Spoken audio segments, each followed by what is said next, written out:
Hey everyone, Rob Janicki here, author of the forthcoming book, Slacker, 1991, Teen Spirit Angst and the Generation It Created. Today's video is interesting in a few ways to me, and I hope it's interesting to you as well. In the book, I talk mainly about music and culture and how the two are always intersecting, whether it's culture affecting music or music affecting culture. They're intertwined. They always will be. Society has this thing where music and culture are prognosticators, maybe, of what's to come, or things that people look to figure out what they want to get interested in or what they are interested in. And in the 90s, especially the early 90s with the alternative and grunge movement, things changed so drastically from the 80s, even the mid and late 80s, where the music changed, but people's attitudes changed, the kids of that generation, Gen X. But fashion changed, and the way people interacted changed. Everything was different, and music, particularly the alternative and grunge movement, created that. But I want to talk specifically about two bands, or a band and an artist, that kind of prove this point, at least to me, and I think to most people who hear it, where not only did music change culture back in the 90s and influence generations to come, but it also proves that music and certain aspects of certain cultures are cyclical, or is cyclical. And that includes fashion, because let's face it, the grunge and alternative movement of the early 90s had a very large fashion aspect to it. And the two people, or the two entities I want to talk about in this video, are Veruca Salt, the female-fronted alternative rock band from the early 90s, and Olivia Rodrigo, the 20-year-old, 21-year-old, whatever she might be at this point, superstar of today. And I think there are many parallels between the music, because there's aggression on both sides, there's angst, there's dark lyrics, and you've got the obvious of, female lead. But the reason I'm picking these two, and I wrote an article about this a while back for Generation Riff, and it'll be in the comments. When Olivia Rodrigo went on tour a couple of years ago, she started covering some songs on that tour. One of them being the song Seether from Veruca Salt's debut album in 1994. Now, Olivia Rodrigo was born in 2002, 2003. So she covered a song that she wasn't even born when it was out and massive. And Seether is one of those songs that has kept up, held up. If you hear it on radio or anywhere you listen to music these days, it's immediately recognizable. The opening riff, the groove, the great singing and catchy chorus of the song. But I remember I saw a video, a few of them actually, where Rodrigo talked about learning the song, or learning about the song, from her mom. And that makes total sense. I don't want to guess her parents' age, but if she's only 20 or 21, it's safe to say that her parents are in their 40s, probably. So I think Rodrigo said that, maybe listening to her mom's music in the car, was introduced to the song Seether, loved it, and now covers it when she plays live. And the funny thing is, my daughter, who's about to turn 11, is an Olivia Rodrigo fan. And when I found out about that, I said, I am too. I really like her music. I think she's a very good songwriter. I love her voice and her style. But I played, Seether. I took a video that I found on YouTube of Olivia covering Seether, and I said, "Do you like the song?" She goes, "Yeah, but it's not on her album." I said, "No, I know, because it's not her song. It's a cover." She said, what's a cover? I said, it's when an artist plays somebody else's song. They can either record it and put it out on an album, or they just play it live when they're touring. And she's like, oh, okay. She goes, yeah, it's really good. I said, well, it's from a band that I grew up listening to and I loved in my early 20s, and I still do. And then I played her the original version by Veruca Salt, and she loved that as well. And then I played her additional Veruca Salt songs, and she loved those. So there's no, and look, this is, I know this is one example, but if you think about how big, and if you are my age or older and you remember what the early and mid 90s were like and how big that movement was, the alternative and grunge movement, and Veruca Salt and Seether had a really, really big role in the mid 90s. And then you think about how big Olivia Rodrigo is now. You're talking about millions, many, many, many tens of millions of music fans being connected by music that is maybe somewhat similar in nature, but it also gets wrapped up in certain cultures.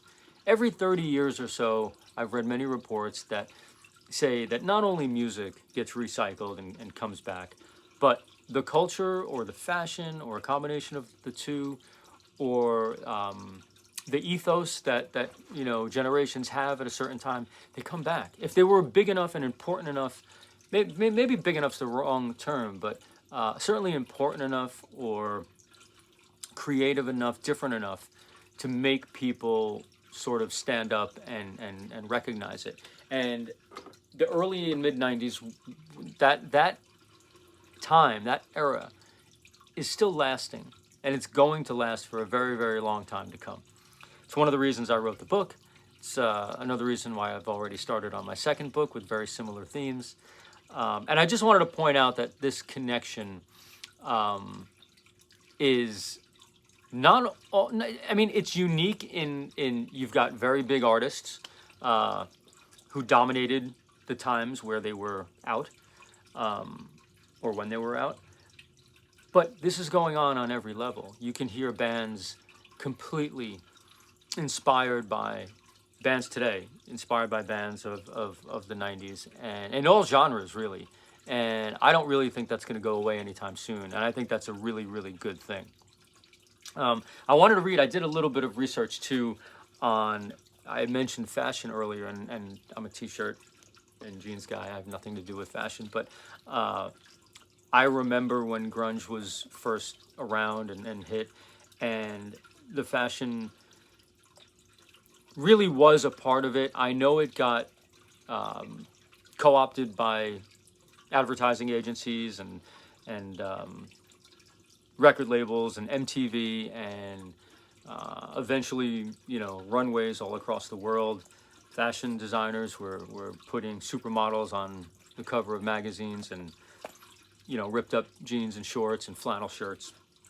So it got really overblown, and it became a bit of a distraction. But it also made people a lot of money, and it made a dent, a very large dent in society and culture. So I did a little bit of research to see what's going on now and why some of this is starting to come back. It's not just the music.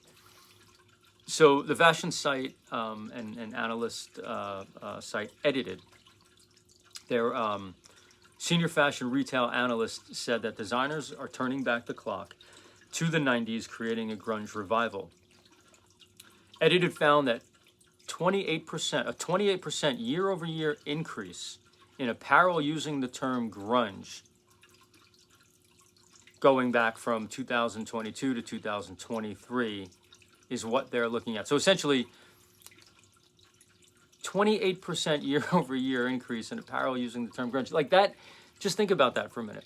The year 2022 to 2023, all these years later from when it actually first started, there's almost a 30% increase in people buying grunge-related articles of clothing. Then there's a peer-to-peer reseller platform called Depop, and they've got something called Grunge Sleaze, which I actually kind of like that term. And they found on their site in 2023, a 176% increase in grunge sleaze purchases and views.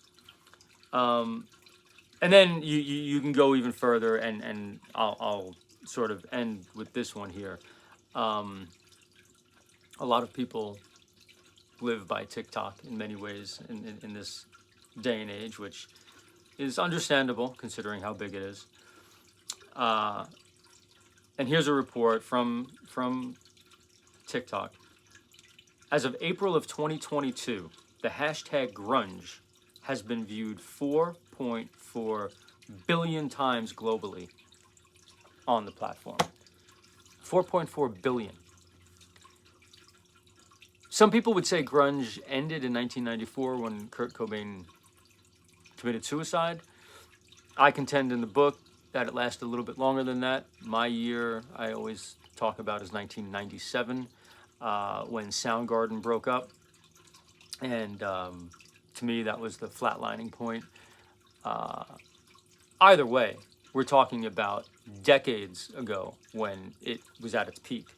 And now, just 2 years ago, on TikTok, the biggest platform in the world, I would assume, 4.4 billion views of the hashtag grunge. So it's clearly still alive. It's clearly doing well. And I don't think it's going to slow down anytime soon. As a matter of fact, we're kind of ready. We're at that point now from, you know, the 30-year-ish mark or 30-plus year mark, depending on if you want to go all the way back to 1991, that the revival will continue to happen, both musically and as far as fashion is concerned. So I just wanted to talk about that because I thought it was really interesting. Like I said, there's a link in the comments about the article, or for the article that I had written about all of this stuff, and it goes into a little bit more detail. And if you like this content, if you like this sort of conversation, and you'd like to join me, please leave a comment. Let me know what you think.